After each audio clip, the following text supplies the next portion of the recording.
Guys, welcome back to my YouTube channel. और आज हम पढ़ेंगे साइलोग्राफी के बारे में। साइलोग्राफी जो होता है एक सलाइवरी ग्लैंड प्रोसीजर होता है। The study to demonstrate the parotid submandibular and sublingual gland. Sialography जो एक है सलाइवरी ग्लैंड का प्रोसीजर होता है जिसमें हम पैरोटिड ग्लैंड, सब मैंडिबुलर और सबलिंगुअल ग्लैंड की स्टडी करते हैं। सब मैंडिबुलर, सबलिंगुअल और पैरोटिड ग्लैंड जो होते हैं ये सलाइवरी ग्लैंड होते हैं। पहले हम क्लिनिकल इंडिकेशंस देखेंगे। क्लिनिकल इंडिकेशंस क्या होते हैं? अगर पेशेंट को ये सारी प्रॉब्लम्स होगी तो ये प्रोसीजर करेंगे। और कॉन्ट्रा इंडिकेशंस मतलब होती है कि अगर पेशेंट को वो प्रॉब्लम्स होंगी तो हम ये प्रोसीजर नहीं करेंगे। क्लिनिकल इंडिकेशन में सबसे पहले आता है कैलकुलाई। कैलकुलाई मीन्स स्टोन हो जाना।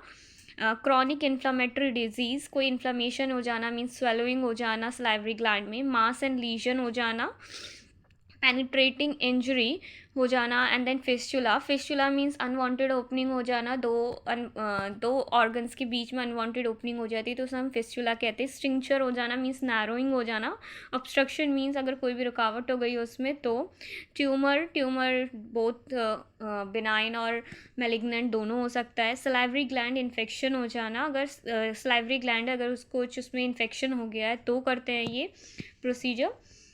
देन इसके बाद आता है कॉन्ट्रा इंडिकेशन। कॉन्ट्रा इंडिकेशन में सबसे पहले एलर्जी टू आयोडीन, या फिर हम ये कह सकते हैं एलर्जी टू कंट्रास्ट मीडिया, क्योंकि इस प्रोसीजर में है जो हम कंट्रास्ट मीडिया देते हैं। अगर पेशेंट को एलर्जी होगी तो ये प्रोसीजर नहीं कर सकते हम उसमें। रीसेंट सर्जरी हुई है, अगर सर्जरी हुई है पेशेंट की अगर कोई भी सलाइवरी ग्लैंड से रिलेटेड, तो ये प्रोसीजर नहीं करते क्योंकि उसमें इन्फेक्शन के चांसेस ज़्यादा होते हैं पेशेंट के, और पेशेंट को कॉम्प्लिकेशंस भी हो सकती है। रीसेंट बायोप्सी होना, बायोप्सी क्या होती है कि अगर हम कोई टिश्यू है उसकी स्टडी करनी है तो उसके सैंपल लेके लेबोरेटरी में भेजते हैं। तो अगर रीसेंट बायोप्सी हुई है तो ये प्रोसीजर नहीं करेंगे, उस केस में भी पेशेंट को इन्फेक्शंस हो सकते हैं। सेलाडाइटिस होगा पेशेंट को तो नहीं कर सकते, क्योंकि सेलाडाइटिस क्या होता है एक सीवियर इन्फ्लेमेटरी डिजीज़ है, तो पेशेंट की कॉम्प्लिकेशन और बढ़ जाएंगी अगर ये प्रोसीजर हमने कर दिया तो। इक्विपमेंट में हमारे सलाइवरी ग्लैंड के प्रोसीजर में कौन कौन से इक्विपमेंट लगते हैं? कंट्रास्ट मीडिया, जिसमें हम iodine contrast media Omnipaque आयोहेक्सोल use करते हैं। लैक्रिमल कैनुला यूज़ होता है एंड लैक्रिमल डायलेटर यूज़ होता है। पेशेंट प्रिपरेशन में पेशेंट की कोई भी फास्टिंग नहीं होती, ना ही पेशेंट को कोई भी रिस्ट्रिक्शंस नहीं होती, डाइट रिस्ट्रिक्शन नहीं है। पेशेंट का ये है कि लेमन और vitamin T tablet should be given before the procedures.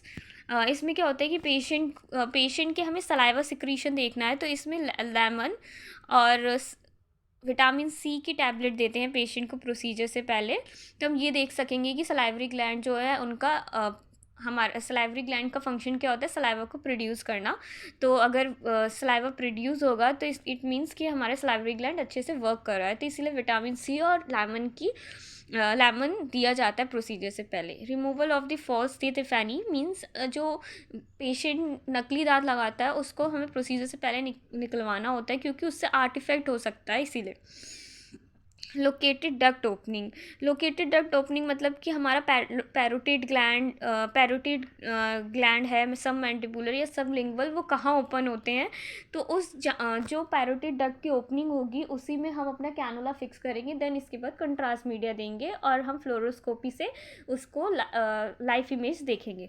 Parotid duct open opposite second upper molar teeth on the buckle of the चिक। पैरोटिड डक्ट जो होता है वो सेकेंड अपर मोलर टीथ के पास ओपन होता है। एंड देन सब mandibular duct open at the base of the frenulum of the tongue. सब मैंडिबुलर डक्ट जो होता है वो टंग के नीचे बेस ऑफ द फ्रेनुलम पे ओपन होता है। देन इसके बाद आता है टेक्निक। कौन सा टेक्निक यूज़ करेंगे? हम लैक्रिमल कैनुला टेक्निक यूज़ करेंगे। In the lacrimal cannula technique contrast is injected in the cannula which is introduce through the duct opening. इसमें मैंने जैसे आपको पहले बताया कि लैक्रिमल कैनुला टेक्निक में क्या करेंगे, सबसे पहले जो डक्ट की ओपनिंग होती है जहाँ पे वहाँ पे कैनुला फिक्स करेंगे, देन वहाँ उसमें कंट्रास्ट मीडिया हम देंगे। Contrast is injected till the patient complain of the pain. About the 20 to 30 ml of the contrast is injected. हम कंट्रास्ट मीडिया जो है 20 to 30 ml contrast media patient को देंगे। डक्ट ओपनिंग में हम इंजेक्ट करेंगे जब तक पेशेंट कंप्लेन नहीं करता पेन की। फिल्म एक्सपोजर की बात करें तो फिल्म हम कैसे एक्सपोज करेंगे? एक्सपोजर में the positioning for the parotid gland, parotid gland के लिए हम कौन सी पोजीशनिंग रखेंगे, फ्रंटल और लैटरल व्यू लेते हैं हम इसमें। तो frontal view is taken with the face rotated 5 to 10 degree towards the side of the study.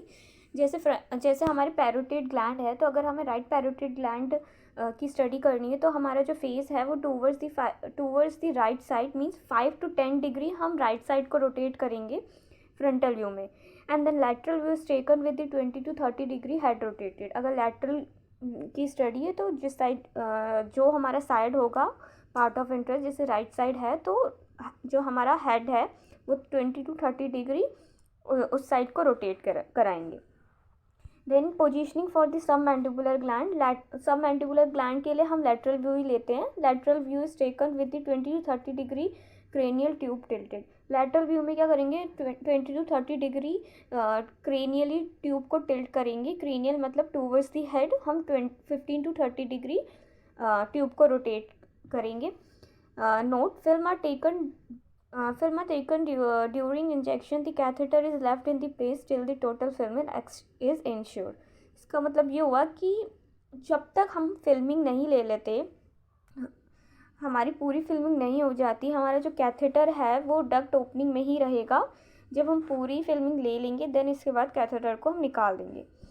After care, if salivary gland infection occur after the procedure, it should be treated with the antibiotic and the antibiotic inflammatory disease। अगर after care में अगर salivary gland, अगर procedure के बाद salivary gland में कोई infection हो जाता है तो उसको हम एंटीबायोटिक दे के पेशेंट को एंटीबायोटिक्स दे के या फिर एंटीबायोटिक इन्फ्लेमेटरी ड्रग्स दे के उसको हम ट्रीट कर सकते हैं। सो salivary gland के प्रोसीजर में साइलोग्राफी में बस इतना ही। Thank you for watching this. Please subscribe my channel for more informative videos. Bye bye.